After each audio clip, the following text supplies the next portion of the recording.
తాకట్లో ఉన్న మీ బంగారాన్ని విడిపించి ఆ రోజు ఆన్లైన్ రేటుకి కొంటాం. Sharma gold company. ఓం నమో వెంకటేశాయ. నమస్కారం అండి, నేను గీతాంజలి. వెంకటేశ్వర వైభవం కార్యక్రమానికి స్వాగతం.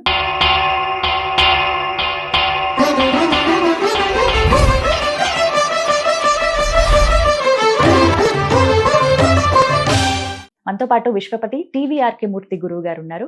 వెంకటేశ్వర స్వామి వారి మహిమల గురించి తెలుసుకుంటున్నాం, వారి మాటల్లో విందాం. గురుగారు నమస్కారం అండి. నమస్కారం తల్లి. నమో వెంకటేశాయ. ఓం నమో వెంకటేశాయ. అందరికి ఇష్టమైనటువంటి పండుగ వైకుంఠ ఏకాదశి. అవునమ్మా. ఎంతటి భాగ్యమో ఆ రోజున స్వామి వారిని దర్శించుకోవడం అనేది.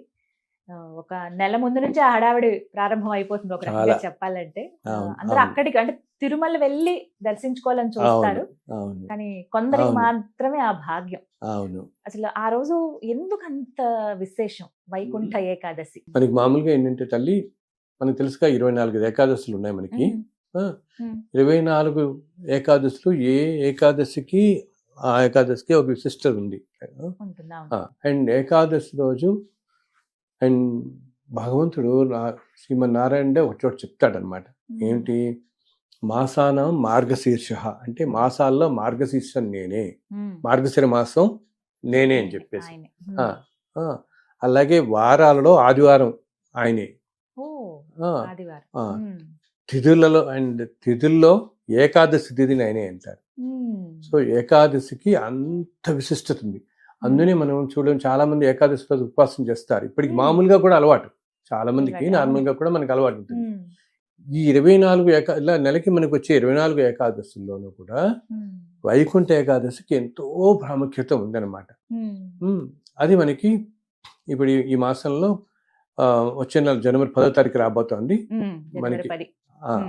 శుక్లపక్షం వచ్చే ఏకాదశిలో దాన్ని మోక్షద ఏకాదశి అంటారు, పుత్ರದ ఏకాదశి అంటారు అని పిలుస్తారనమాట. ఈ ఏకాదశి ఆ రోజు ముక్కోటి ఏకాదశి అని మనం ఎందుకంటామంటే, ఆ రోజు విష్ణుమూర్తి వైకుంఠం నుంచి 3,000,000 దేవతలతో సహా గరుత్మంతుడి మీద భూమి మీదకి దిగుతాడు ఆ రోజు. స్వామివారు శ్రీమన్నారాయణుడు వైకుంఠం నుంచి 3,000,000 దేవతలతో కలిసి భూమి మీదకి దిగే రోజు కాబట్టి అంత పవిత్రత అనమాట ఆ రోజుకి. అందుకని ఆ రోజుల్లో ఆలయాల్లో అన్ని చోట్ల కూడా ఉత్తర ద్వార దర్శనం అని ఏర్పాటు చేస్తారు. మామూలుగా మనకి తిరుమలలో కూడా ఉత్తర ద్వారం ఆ ఒక్కరోజు మాత్రం తెరుస్తారు. వైకుంఠ ద్వారం అంటాం, ఉత్తర ద్వారం అంటాం. ఆ రోజు అక్కడి నుంచి వెళ్ళి స్వామివారిని దర్శించుకోవచ్చు. అండ్ మామూలు అన్నో ఆలయాల్లో కూడా మనకి అన్నిటి కూడా ఉత్తర ద్వార దర్శనం ఏర్పాటు చేస్తారు, వైష్ణవ ఆలయాల్లో చేస్తారు. ఆ రోజు ఏంటంటే ఎంత విశిష్టత అంటే, ఎందుకంటే సాక్షాత్తు స్వామి 3,000,000 దేవతలతో భూమికి వస్తారు కాబట్టి ఆ రోజు కనుక ఏ ఆలయంలో అన్నా శ్రీమన్నారాయణుల వారిని మనం తెల్లవారుజామున సూర్యోదయం గంట ముందే వెళ్ళి దర్శించుకుంటే మనకేంటిట, ఆ రోజు కనుక దర్శించుకుంటే ఎన్నో కోట్ల జన్మల్లో మనం చేసుకున్న పాపం అంతా తరిగిపోతుందని నమ్మకం. అండ్ ఆ ఒక్కరోజు ఉపవాసం ఉన్న ముక్కోటి ఏకాదశి రోజు ఉపవాసం ఉంటే మిగతా 23 రోజు ఏకాదశుల్లో ఉపవాసం ఉన్నంత ఫలితం వస్తుంది, అంత ఫలితం వస్తుంది. అసలు ఏకాదశికి అసలు ఎందుకు విశిష్టత అంటే, పూర్వకాలంలో మురాసురుడు అని ఒక రాక్షసుడు ఉండేవాడు.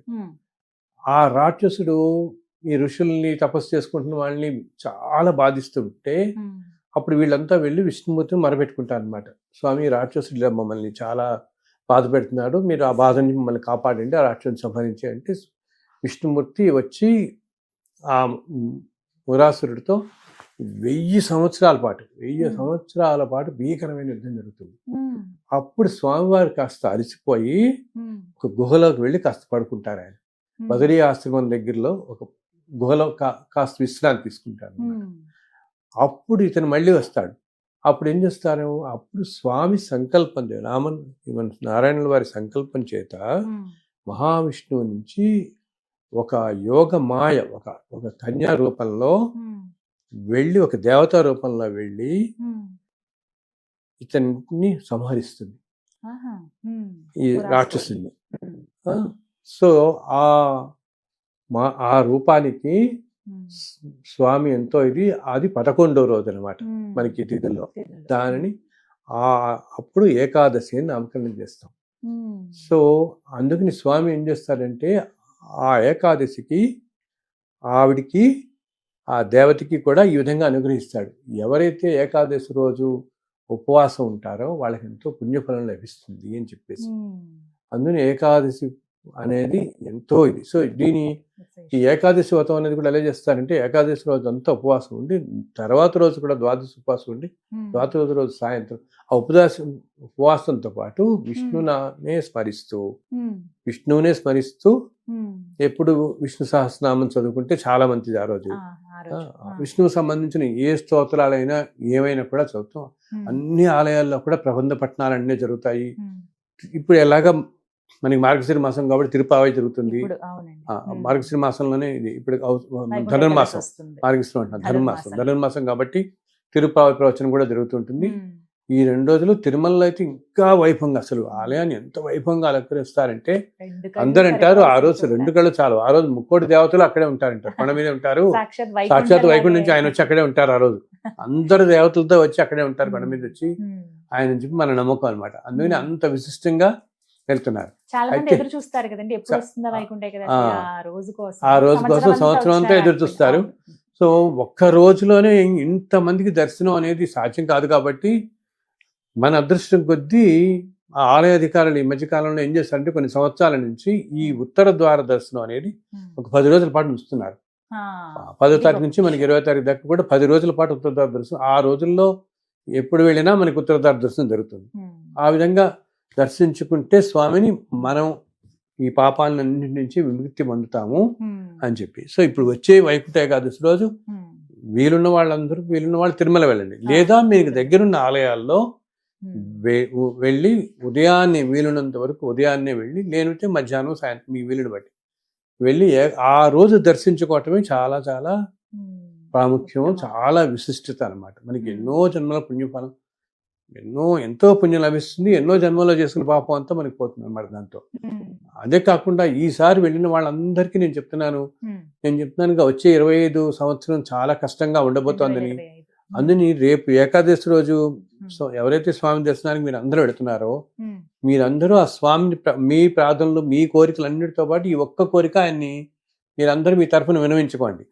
ఆయన చల్లగా చూడు, ప్రపంచం మొత్తాన్ని చల్లగా చూడు, కాస్త వచ్చే సంవత్సరం అంతా ఈ విధంగా ఉండబోతోందని అందరూ చెప్తున్నారు, కాస్త చల్లగా కాపాడని చెప్తే ఆ రోజు ఎందుకో ఆ రోజున సాక్షాత్తు ఆయనే ముక్కోటి దేవతతో సహా ఉంటాడని మన నమ్మకం, విశ్వాసం కాబట్టి తప్పకుండా అందరి మాటలు ఆయన వినబడి ఆయన చల్లగా చూస్తాడు అందరినీ కూడా.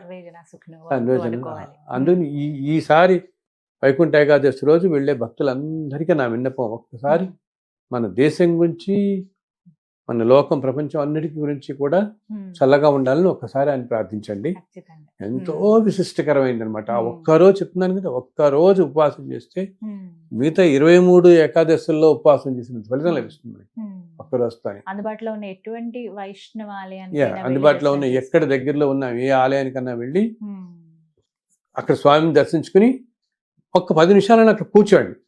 ఇలా ఏదో వెళ్ళి స్పీడ్గా వచ్చేయడం కాదు, ఒక్క 10 నిమిషాలు. ఎందుకంటే ఆ రోజు అన్ని వైష్ణవ ఆలయాల్లోనూ ఆ దేవతల శక్తి ఉంటుంది కాబట్టి ఆలయ పరిసరాలన్నీ ఎంతో శక్తివంతంగా ఉంటాయి. ఇంత దేవతలు ఉంటారు కాబట్టి తిరుమలనే అనుకోక్కర్లే, మనం ప్రతి వైష్ణవ ఆలయంలోనూ ఆ శక్తి నిక్షిప్తమే ఉంటుంది. ఆ రోజు ఆ దేవతలు అందరూ వస్తారు కాబట్టి అక్కడికి. సో మీరు దర్శనం చేసుకుని ఆలయ పరిసరాల్లో ఎక్కడైనా ఆలయ లోపల మండపంలోనో బయట వీలైన చోట ఒక 10 నిమిషాలు మీరు కూర్చుని కాసేపు మీకు తెలిసిన, మీకు తోచిన, మీకు తెలిసిన, మీకు వీలైన స్వామివారి నామాన్ని ఏదైనా పఠించండి. ఓం నమో వెంకటేశాయ, లేకపోతే గోవిందానో, మా విష్ణు సహస్రనామావి వచ్చిన వాళ్ళు పుస్తకం చదువుకోవచ్చు. అన్ని లేని వాళ్ళు కేవలం ఆయన నామాన్ని గోవిందానో లేకపోతే నమో వెంకటేశాయ అని ఇలా ఒక 11 సార్లు 21 సార్లు ఒక్క ప్రశాంతంగా కూర్చొని ధ్యానం చేసుకుంటే ఆ టైంలో ఉండే ధ్యానానికి ఉండే ఫలితం ఎన్నో రెట్లు ఇస్తుంది మనకి అనమాట. ఇవి పర్వదినాలనేవి మనం ఎందుకు చెప్తాం, పర్వదినాలన ఇప్పుడు యూనివర్స్ లో కూడా ఆ ఎనర్జీ అంతా ఎక్కువ ఉంటుంది ఆ రోజుల్లో. మనం ఒక